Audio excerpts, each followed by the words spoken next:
Okay. So we talked about the Supergirl trailer. We did last week. So there's a couple things we were not sure about that I think I do have some answers now because I didn't even see it. I'm not sure those are answers, buddy. What? Because it's still a little vague about one thing in particular. What's that? In that thing you sent me, who was it? One of the producers? Craig Gillespie, the director. Oh, Craig Gillespie, the director, right. And he said, or they're indicating it's like, well, yeah, Kara, was a teenager, and when the planet was destroyed, they sent her away, to Earth. Okay, wait, planet destroyed. What about Argo City? We still don't know if Argo City is destroyed with Krypton or not. Okay, I wasn't talking about that issue. I'm talking about the languages. I don't care about the language. That's your. No, I'm serious. That's your thing. I am fucking excited. Oh, easy. With the language. Yeah. Speaking of languages. Okay, well, let's address that first. Okay. He does say, and I'm really excited to hear this, the scene may only be like 5 seconds long. Oh. But apparently we are getting a scene where Superman meets Kara for the very first time. That is cool. And she gets out of the pod and she's speaking Kryptonian, which he probably doesn't understand fully. She comes out of the pod going,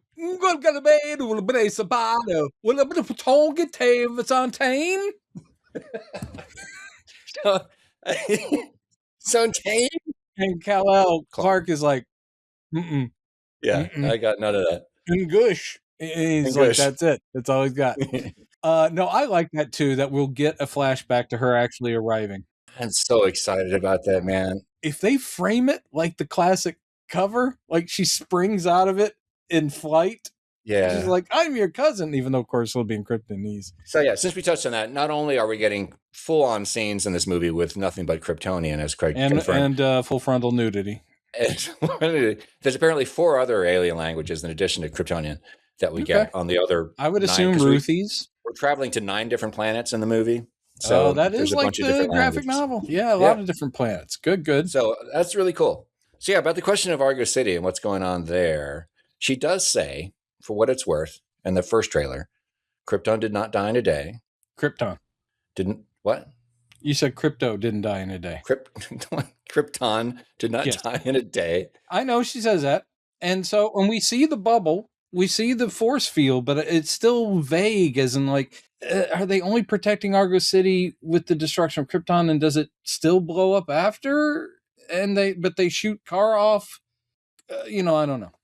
I am curious about the timing of that. How long does she stay in Argo City before she's sent away? Yeah, I'm pretty sure it's going to be what we've been told already, is that because James hinted a long time ago that Kara actually is younger than Clark, meaning which would mean she was not born on Krypton. So they're not doing the relative time thing. Yeah.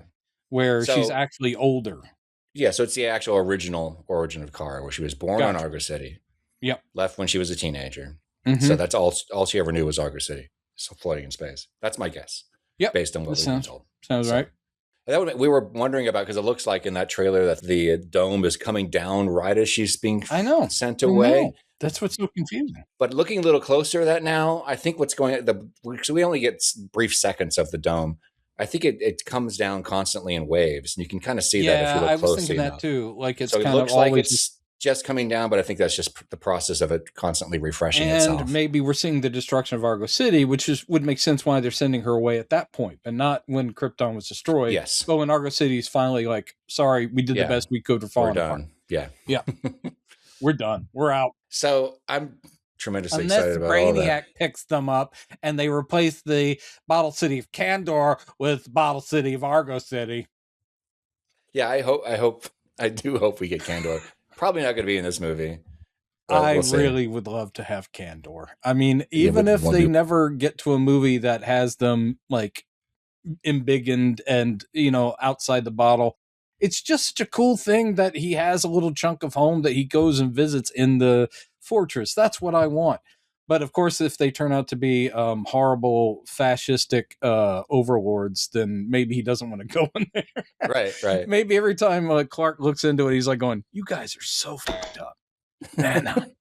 And they're like, "Please send us Nightwing and Flamebird." He's like, "Yeah, no, me and Jimmy ain't doing that shit." They're literally doing this at him. They're holding up big signs. Give us Nightwing and Flamebird. Yeah. For those of you who don't know, Superman and his friend Jimmy Olsen would occasionally shrink down and go into the bottle city of Kandor to become the urban vigilantes, Nightwing and Flamebird, which are legendary amongst the Kryptonians. What's fascinating is that Nightwing and Flamebird are Kryptonian analogs of Batman and Robin. And when they're in the bottle city of Kandor, it is red sun radiation, so he has no powers. They use jet belts. The end. Anyway. Okay. So the other thing I was really excited about, which was the thing I briefly got stuck on when we were breaking down the trailer, when I started talking about hexagons and pentagons. Yes. And you're like, are you okay? So I sent you those 2 screenshots from the trailer. Yeah. Which have the little octagonal or whatever windows. Yeah, there's one pentagon in the center of this image of where we see Zor-el, saying goodbye to Kara as she's in this escape ship. Do you believe it's like a satanic message that they're using these shapes? No. What I mentioned, the pentagon, having the pentagon right in the smack dab in the center of a bunch of hexagons is very signature of the molecule buckminsterfullerene, which is a spherical molecule built of 60 carbon atoms. That was discovered by your dad. And his team. He wasn't the only person, but yeah. All right. There were 2 other professors and 2 very talented grad students who also. Yeah, we don't know those people. That aside, you see me in that last trailer breakdown noticing that they're hexagons and pentagons for the first time. And I'm really going, oh, well, that's interesting. It didn't occur to me till later that in the same shot, the same scene, the next shot. When it reverses and you're seeing Kara. We see similar panels behind her. So you think it's my guess. Yeah, I think it might be a spherical pod. Geodesic dome. A geodesic sphere, possibly. And the fact that it's a sphere would, I think, clearly be a nod to... Oh, that they actually did a nod to Supergirl from 1984? She leaves Argo City in a sphere. Yeah, that's true. A weird little sphere. So it's possible that somebody, maybe Neil Lamont... Neil Lamont is the production designer on this movie, the same guy who did Rogue One, a bunch of... I can't remember the other movies he's done. But he may have looked at the script or whoever, hey, let's have her fly away from Argo City in a sphere. And he says, oh, sphere, I've got a good idea. He knew about buckminsterfullerene. So I don't know. And also, by the way, it's the buckminsterfullerene. The weird thing about it, I think it's one of the only, if not the only perfect sphere that exists in nature. Oh. It actually is it's supposed to be, what is it? The most, it's the ultimate glue type molecule. Was that the idea? It can link almost anything. I'm the son of a chemist. I knew nothing about chemistry, and it's embarrassing to admit. There's a lot of really fascinating things about it. Yeah. So, and it's a very solid. So it's one of the reasons why it happens so frequently in these experiments and in nature is that it's a very stable molecule. It's a very structurally sound little microscopic thing. So soccer balls, long before we ever knew about buckyballs, soccer balls have the exact same structure as buckminsterfullerene, which is really strange. Okay, Chad in the edit room here. Quick clarification. When I said it's the exact same structure, I'm talking about the geometry.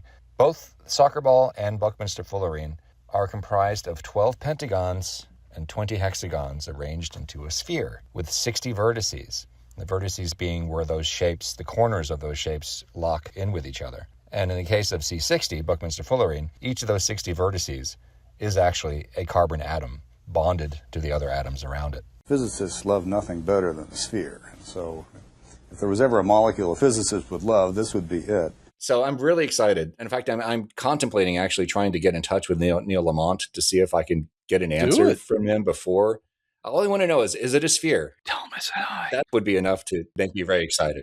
We'll see it when the movie comes out. We'll see it when the movie comes out. We will. Which is what? A couple of days? Yeah, any minute now. So there was something else that he said in reference to zor-el. It says, trying to build on what her status was in Krypton, her father being a scientist and in academia, and the connections that they had there, which makes it interesting in terms of how opulent that world was, blah, blah, blah, blah. He says, Gillespie proceeded to tease that people will be satisfied with how the memories of Krypton will affect Kara and the movie's narrative.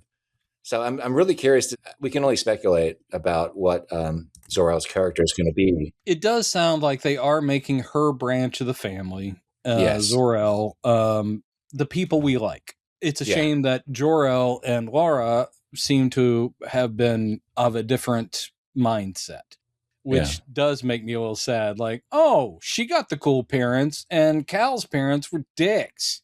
Also, it'd be sad if, I mean, we still don't know anything about Jor-El and Lara from this universe. So we don't even know Jor-El was a scientist. I mean, I hope he was also. I wish they would keep the thing of like, hey guys, the planet's going to blow up. Oh, Jor-El, you with your jokes. No, I'm freaking serious. It's going to go boom. If they keep that, I'll be happy. Even though I'll still be like, but why did he want his son to impregnate all the human women? I'm predicting that they're going to frame it in a way that they just have different political views. Yes. And that Jor-El just had some nutty ideas that Zor-El probably were like, I don't know about that, bro. Yeah, or Zor-El was the rebel and everyone else is more of a Jor-El mind, and he was the guy going, no, don't you understand? And I could see David Krumholtz in that role. I wrote to my friend Paul Cherry Curry, who was one of my father's students, really cool guy and also a fellow nerd. Said they probably won't. So, but if it even just mention, C60 or spherical carbon structures in reference to the ship, if it is spherical, $5. I said I will in fact lose my shit when it wants to. Or even just mention like truncated icosahedron, which is another term for that structure. I have a feeling they won't. I think this will be a design choice, and they won't mention anything about chemical structure. But at the same time, that would be awesome. And if you do reach out to them, just say, "Look, I'm just curious for a very personal reason. Yeah, did this come into your mind at all?" And if they say yeah, then there's a little feather in your cap. By the way, you haven't been wearing your cap in a while. Is it because you don't have a feather? I ran out of feathers. I ran out of feathers. I'm not ashamed to admit it. No, that's all right. God bless. And to all of you out there struggling with a lack of feathers, Chad hears you.